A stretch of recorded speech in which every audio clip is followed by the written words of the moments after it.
பேசுனாங்களா பாஜக? அப்படி யாரும் பேசல. நான் ஒரு நெருப்பு. ஏற்கனவே இந்த நெருப்பு கிட்ட யாராவது வந்து பேசுவாங்களா? ஃபர்ஸ்ட் லைன் நேயர்களுக்கு வணக்கம். இப்போ என்ன அப்படின்னா, இப்போ நீண்ட நாட்களாக உள்ள இருந்த பூனைக்குட்டி வெளியே வந்துருச்சு அப்படின்னு நம்ம ஏற்கனவே பார்த்தோம். அதாவது விஜயதாரணி மாநில காங்கிரஸ் தலைவர் பதவி கேட்டு அது தராமல் ரொம்ப நாளாக இழுத்து அடித்தாங்க.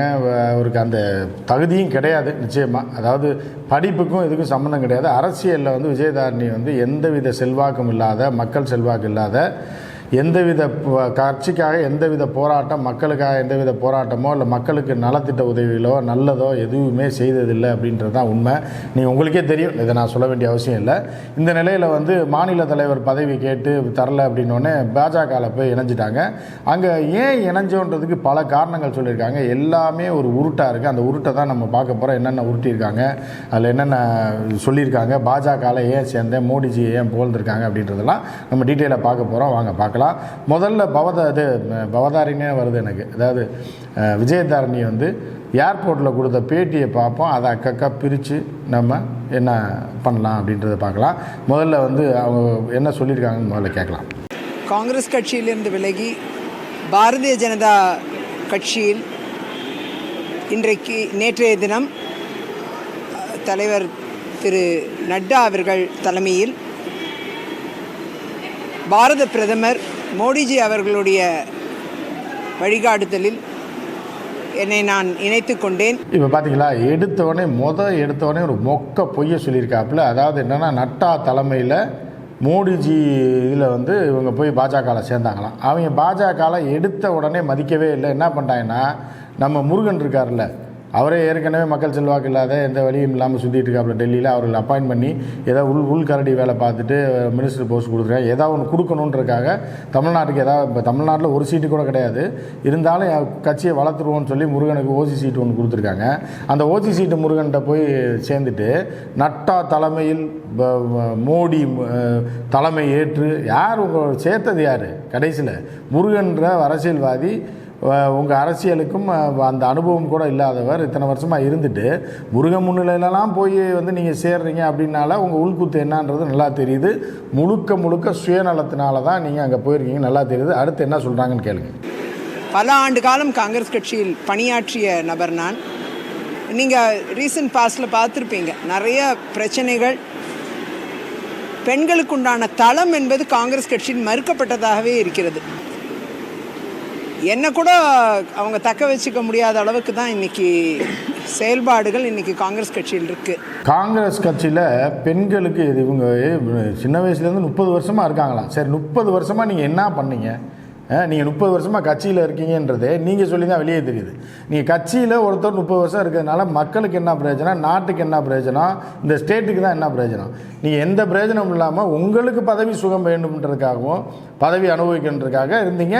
நீங்கள் பண்ண வேலைக்கு அவர்கள் எம்எல்ஏ சீட்டு கொடுத்ததே பெருசு. அதுவும் 3 முறை எம்எல்ஏ சீட்டு கொடுத்துருக்காங்க. இதை தவிர வேறு என்ன உங்களுக்கு செய்ய முடியும்? நீங்கள் மக்கள் பணி என்ன ஆட்டிருக்கீங்க, கட்சி பணி தான் என்ன ஆட்டிருக்கீங்க, அதை சொல்லுங்கள். ஒரு தலைமை பதவிகள்னு வந்தால் பெண்களுக்கு கொடுக்கக்கூடாதுங்கிற எண்ணம் தான் அது தவறானது. ஏன் பெண்களால் எதுவும் செய்ய முடியாதா? பெண்களால் நிச்சயமாக ஏன் ஒரு சட்டமன்ற உறுப்பினரோடு நிற்கணுமா? அதுக்கு மேலே பெண்களால் தலைமை பதவிகளுக்கு வந்து மக்களுக்காக பணியாற்ற முடியாதா?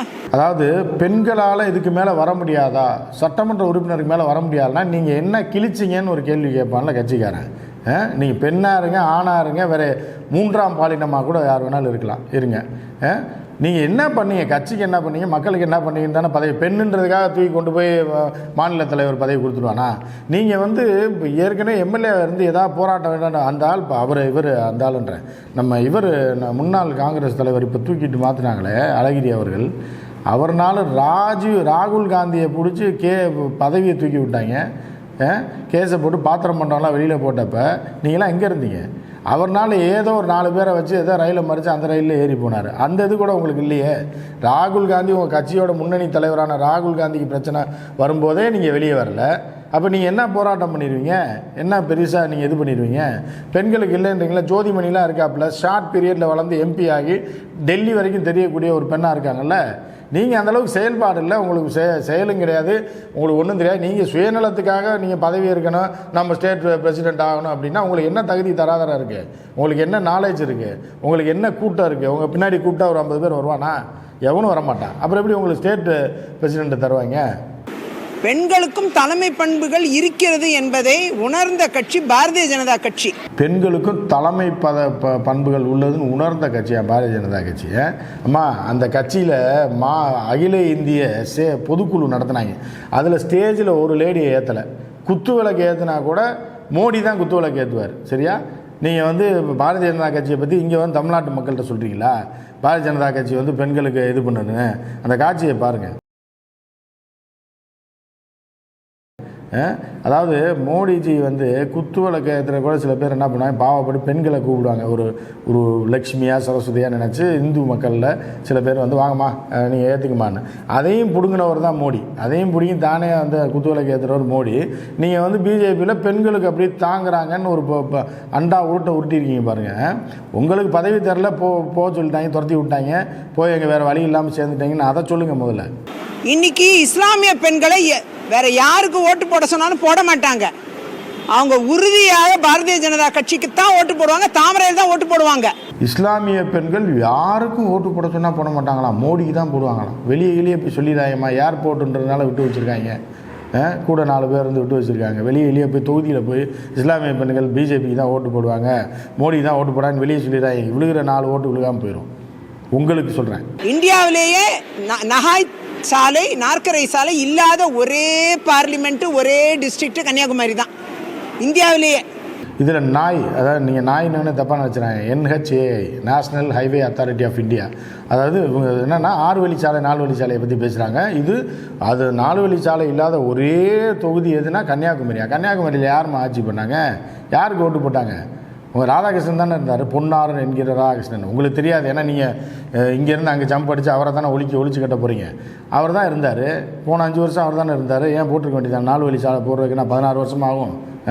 அதனால் சடங்கான பிள்ளையா 16, 18 வயசு 19 வயசு ஆனால் தான் கல்யாணம் பண்ணி கொடுக்க முடியும்னு 10 வருஷம் ஆட்சியில் இருந்தீங்களா? போட்டிருக்க வேண்டியதான். நாற்கரை சாலை என்ன தமிழ்நாடு கவர்மெண்ட் கண்ட்ரோலில் இருக்கா, இல்லை எம்எல்ஏ பார்த்து போடுறதா?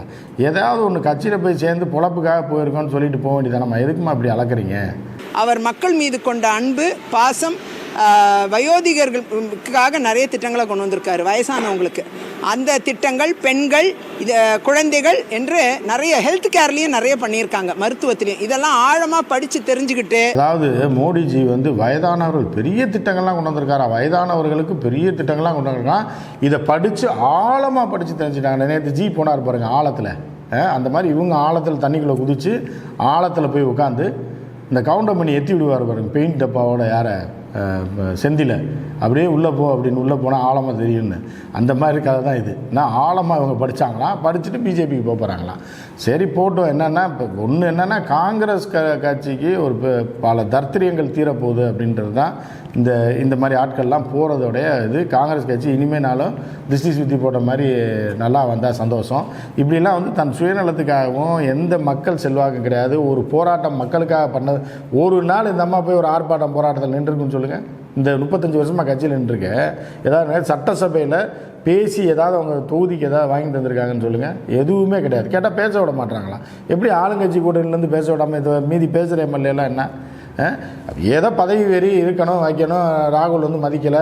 ராகுல் ஏன் மதிக்கிறார்? ஸ்டேட்டு பிரசிடெண்ட்டே மதிக்கலை, தள்ளி விட்டாங்க, வெளியே போனேன் இந்த அம்மா போய் அங்கே போய் சேர்ந்துட்டு. ஆனால் வந்து பார்த்தா உருட்டு பார்த்தா அந்த உருட்டுது அண்ணாமலைக்கு அக்காவாக இருப்பதற்கு சரியான தகுதியான ஆள்.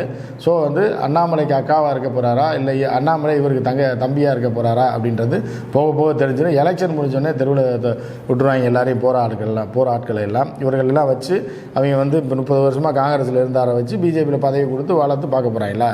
ஏன்னா தேசிய செயற்குழு வீடியோ பாருங்கள். தேசிய செயற்குழுல ஒரு பொம்பளை கிடையாது, ஸ்டேஜில் ஏற்றலைவங்க. ஏன்னா ஒரு லேடியை ஏற்றலை. நீங்கள் சொன்னீங்களே இந்த நம்ம வானதி சீனிவாசன், அந்த அம்மா என்ன போஸ்ட்டில் இருக்காங்க? தேசிய மகளிர் அணி தலைவி. சரியா? ஒரு பொதுக்குழுவில் உட்கார வைக்க மாட்டாங்க, ஒரு டிஸ்கஷனில் உட்கார வைக்க மாட்டாங்க. பார்லிமெண்ட் போர்டில் பார்த்தா ஒரு லேடி இருக்காது. நீங்கள்லாம் பிஜேபியில் பெண்களுக்கு மரியாதை கொடுக்குறாங்கன்னு பேசுகிறீங்க. என்னமோ அவ்வளோதான், உங்கள் அரசியல் வாழ்க்கை முடிஞ்சு போச்சு. இந்த கொஞ்ச நாளைக்கு இந்த எலெக்ஷன் வரைக்கும், அதுக்கப்புறம் என்ன ஆகிறீங்கன்னு பொறுத்திருந்து பார்ப்போம். மற்றும் ஒரு நிகழ்ச்சியில் சந்திப்போம். நன்றி, வணக்கம்.